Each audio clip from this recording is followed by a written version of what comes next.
Hey yo, salute to all my subscribers. Shout out to everybody else passing through. YouTube, what's good?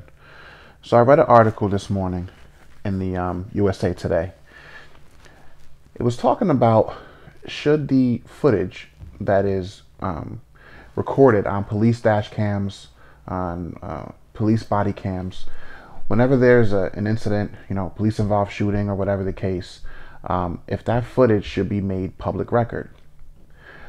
And I'm not going to make this one long. I just stopped through to talk my shit real quick. I don't understand what the debate is about. If you're a citizen and you're accused of having committed a crime and you're arrested for that crime, charged with that crime, fingerprinted, processed, thrown in a cell, automatically that information is immediately made public record. Whatever evidence, whatever witness testimony, anything having to do with that crime that the police are able to get their hands on through their investigating is made public record. And there's no ifs, ands, or buts about it. And it's very hard to get an attorney to have that type of evidence stricken from the record or found to be not admissible. And really, usually the only cases in which that happens is in those cases where a lawyer or a defendant can prove or cast doubt on how the police obtained that evidence, as far as whether or not they followed due process to the letter of the law. Now, here's my thing. If you're a police officer or any official of any government agency that is charged with policing, governing the general public, and you're charged with enforcing the laws that govern this nation, any city, any state that you live in. And it's those same civilians whose taxes that we are forced to pay is what pays your salary. Then anything that happens on the course of your shift, whether it be a police involved shooting, that results in loss of life, whether it be physical injury, property damage, even if it's a dispute over some civil liberties that someone is alleging that a police officer violated, then that police officer or officers should be subject to the same process that me as a civilian, you as a civilian, would have to be subjected to if one of us was accused or suspected of having committed a crime, any type of crime. And that process is that we're arrested, we're charged, we're processed, we go before a judge, and we have to fight our case and prove ourselves to be innocent.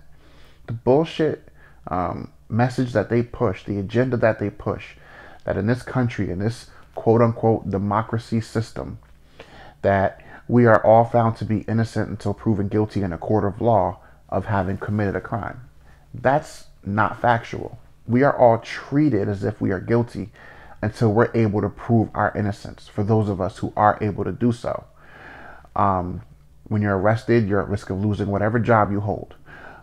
If you're a high-functioning member in society, if you have any type of public appeal or whatever the case, you're at risk of losing your social status. You're at risk of alienating family and friends and the community that you live in.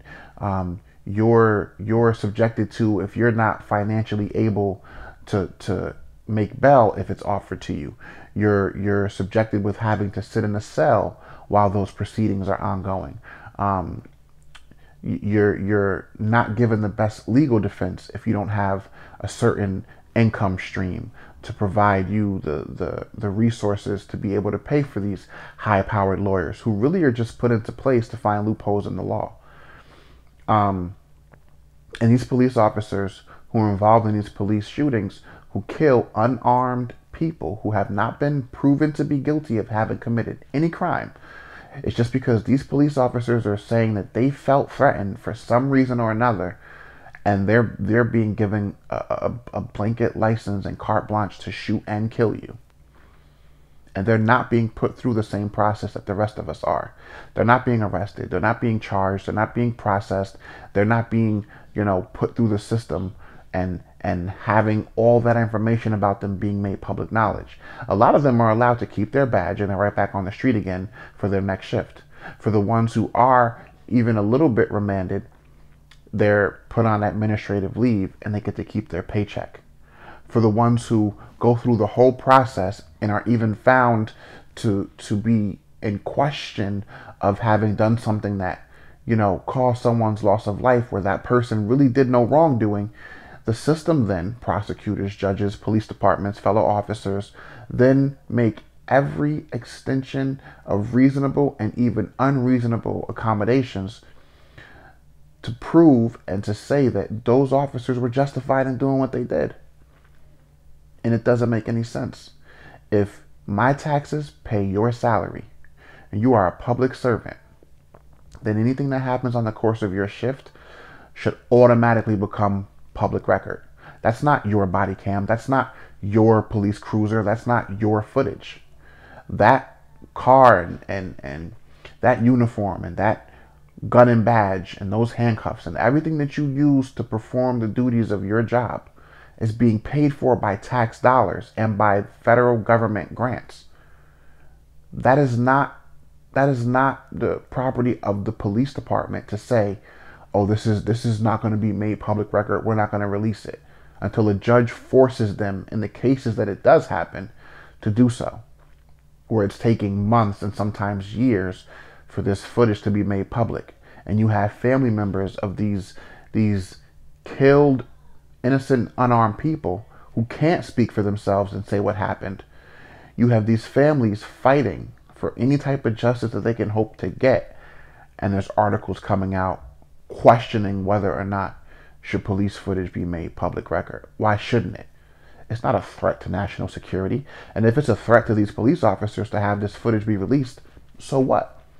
You should be held accountable, and there should be consequences for police officers the same way that there are for citizens if you're suspected of committing wrongdoing. It's not the police officers whose job it is to judge and sentence us. It's not even the police officers or the judge in most cases who are charged with deciding a person's guilt or not, depending on any level of evidence or lack thereof in any criminal case. It's the people, the same people that these police officers are charged with treating with respect and treating as if we are protected by the Constitution, which in most cases we're not. It's the same people whose taxes pay your salaries. It's the same people who you're supposed to be protecting and interacting with in a respectful way are the people who sit on these juries who decide these cases. So it should be the people who should be able to decide whether or not these officers are wrong. Not a judge or a prosecutor or a police chief in a back room somewhere.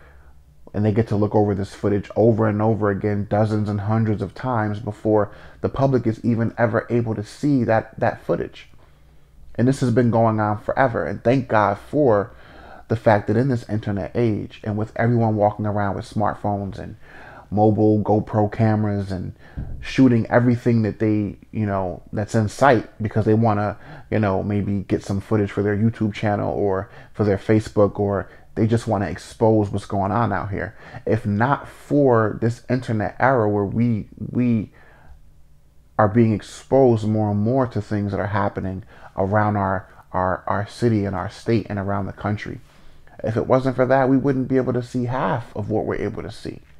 And even when the police officers see other people, innocent bystanders, citizens, other taxpayers, recording these incidents, then they want to attack them. There's really no agency or nobody out here to govern these police officers. There's nobody out here regulating what they're doing on their shifts, on their patrol. There's really nobody out here enforcing that they're doing what they're supposed to. Even in cases where as a citizen you know your rights, if you have a police officer in front of you who has a gun and a badge, and they woke up on the wrong side of the bed this morning and they decided that they don't want to extend you the proper respect and courtesy you deserve as a human being, then they can do whatever they want, arrest you, use police brutality, shoot you, say that you were going for a gun, say you had a knife, say they felt like they were in danger, and that's it. You're no longer here to tell your story. And in those cases where the only thing left to tell your story is this police footage, these body cams and these cruiser police dash cams and these these audio files. Well, they're not being made public. Then no one's left to know the truth. And the media and the system has people so brainwashed that even in cases where we clearly see that someone was gunned down like an animal in the street, even in those cases where we clearly see it, half of us are persuaded into thinking that, well, this officer must have been justified. I mean, they told you to shut the fuck up, or they told you to sit down, or they told you were under arrest for no apparent reason, and you should have complied. This is supposed to be a free country, and we are all free citizens who pay our taxes, who abide by the law for the most part, and who are supposed to be granted civil liberties that are afforded us by the U.S. Constitution. And it's not happening. And now there's a debate on whether or not the footage should be made public record. It should be made public record. It's already public record. It's public property. We pay for it through taxes that are forced to be taken out of our paycheck. So give us what we have the right to have anyway. And that's our day in court against these overzealous police officers who shouldn't have badges in the first place. I don't pretend to know everything. I just know what I know. I'll see y'all in the next one. Peace and love.